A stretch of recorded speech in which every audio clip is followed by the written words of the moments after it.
యేసుక్రీస్తు యొక్క శరీరము ఒక్కసారే అర్పించబడము చేత ఆ చిత్తమును బట్టి మనము పరిశుద్ధపరచబడి ఉన్నాము. సోదరీ సోదరులారా, ఈ లోకంలో ఈ రోజున ఎన్నో మతాలున్నాయి. ఆచారక్రమం ఎంతో ఎక్కువగా ఉంటుంది. క్రైస్తవంలో కూడా కొందరు ఆచారాలకు ఎక్కువ ప్రాముఖ్యం ఇస్తారు. గాని దేవుడు ఆత్మ. ఆయనను ఆరాధించేవారు ఆత్మతో సత్యముతో ఆరాధించాలి. మనకు పరలోకంలో ఒక ప్రధాన యాజకుడున్నాడు.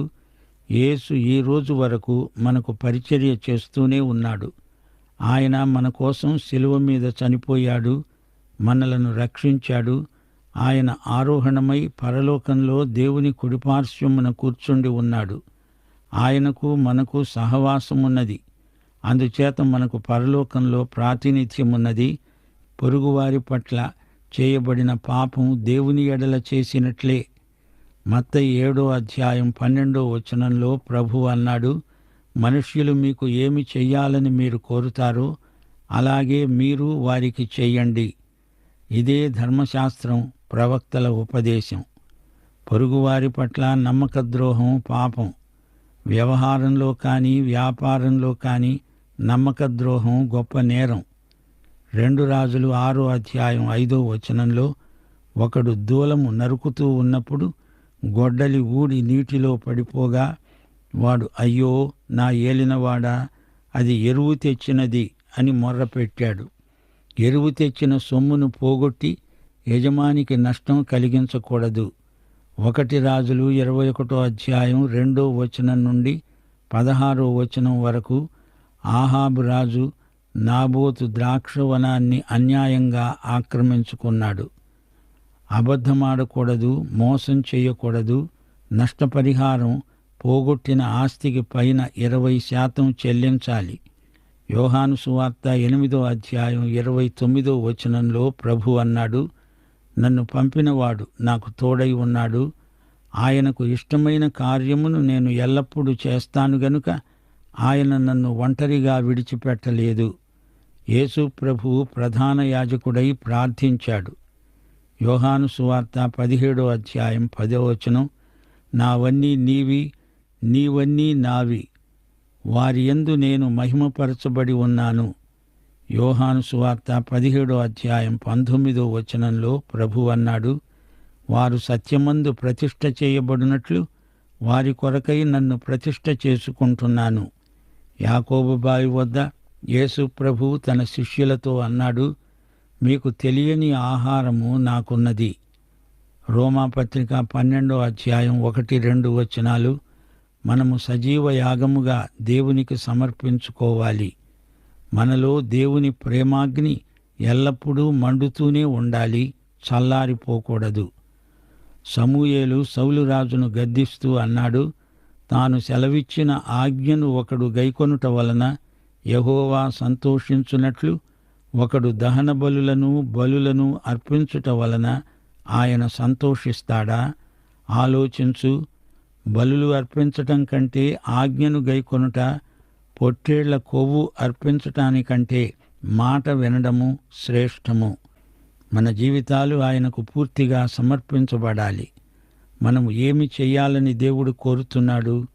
యోహాను సువార్త 6:9 ఆయన పంపిన వానియందు అనగా యేసుక్రీస్తునందు విశ్వాసముంచటమే దేవుని క్రియ. శరీర కార్యాలు దేవునికి అసహ్యం.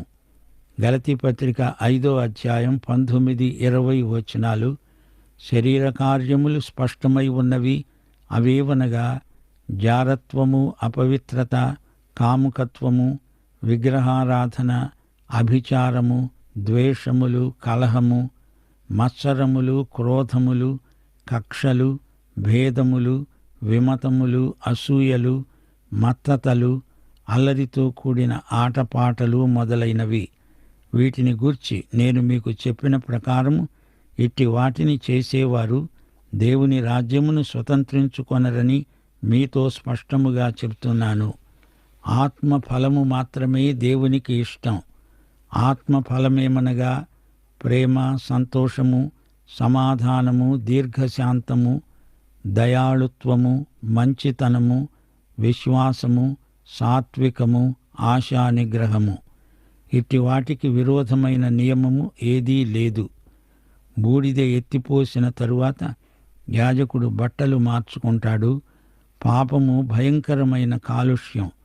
పాపము వాతావరణమంతటినీ కలుషితం చేస్తుంది. దహన బలిపైన సమాధాన బలి ఉంచబడుతుంది. క్రీస్తును విశ్వసించని వారిపైన దేవుని ఉగ్రతాగ్ని ఎల్లప్పుడూ మండుతూనే ఉంటుంది. యోహాను సువార్త 3వ అధ్యాయం 36వ వచనం, కుమారుని యందు విశ్వాసముంచేవాడే నిత్య జీవము గలవాడు. కుమారునికి విధేయుడు కానివాడు జీవము చూడడు గాని దేవుని ఉగ్రత వాని మీద నిలిచి ఉంటుంది. దేవుడు ఉన్నాడు గనుక అది పరిశుద్ధం. మోషే మండుతున్న పొదను చూచినప్పుడు దేవుడు ఏమన్నాడు? నీ చెప్పులు విడువు, నీవు నిలిచి ఉన్న చోటు పరిశుద్ధమైనది. 2 పేతురు 1వ అధ్యాయం 18వ వచనంలో రూపాంతరపు కొండను పరిశుద్ధ పర్వతము అని పేర్కొన్నాడు. విశ్వాసులందరూ దీనిని అనుభవించవచ్చు. యేసు ప్రభు యొక్క పరిశుద్ధ మానవతను బట్టి మనకందరికీ ఈ ఆశీర్వాదం సంక్రమించింది. క్రీస్తు పరిశుద్ధుడు, నిష్కళంకుడు, పాపము నుండి ప్రత్యేకమైన వాడు. ఆయన మనలను రక్షించడానికి సమర్థుడు. కన్యక కన్న శిశువు, రక్షకుడైన యేసు పరిశుద్ధాత్మ వలన జన్మించాడు. పాప పరిహార బలి పరిశుద్ధమైనది. ఎందుకనగా యేసుక్రీస్తు పాపరహితుడు. అయితే ఆయన మన కోసమై పాపముగా చేయబడ్డాడు. మన పాపములే ఆయనను చంపేశాయి. ఆయనను చంపింది లోకములో అందరి పాపములు. ఆయన స్వచ్ఛందంగా మన కోసం చనిపోయాడు. నీవు నేను పాపులమై ఉండకపోతే ఆయనను ఎవ్వరూ చంపలేరు. అందరము పాపులము. అందరూ కలిసి ఆయనను చంపారు. సోదరీ సోదరులారా, దొంగతనం అనేక విధాలు. ఒక వ్యక్తి దగ్గర ఉన్న వస్తువును దొంగిలించటం మాత్రమే కాదు. ఎవరో పారేసుకున్న వస్తువు నీకు దొరికింది, అది నీవు దాని యజమానికి ఇవ్వలేదు, అది దొంగతనమే. ఎవరిదో ఎరువు తెచ్చుకున్నావు, అది తిరిగి ఇవ్వను పొమ్మంటున్నావు, అది దొంగతనమే.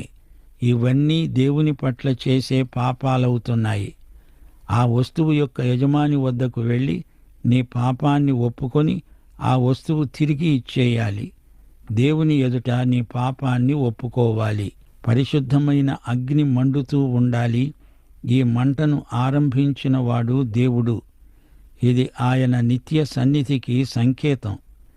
దేవుని అగ్ని విశ్వాసులందరిలో ఎడతెగక ప్రజ్వరిల్లుతూనే ఉండాలి.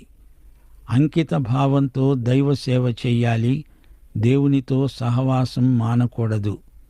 సోదరీ సోదరులారా, ముగింపులో హెబ్రీ పత్రిక 6వ అధ్యాయం 4-6 వచనాలు మీతో పంచుకుంటాము. ఈ వచనాలను మీ హృదయాలపై ముద్రించుకోండి.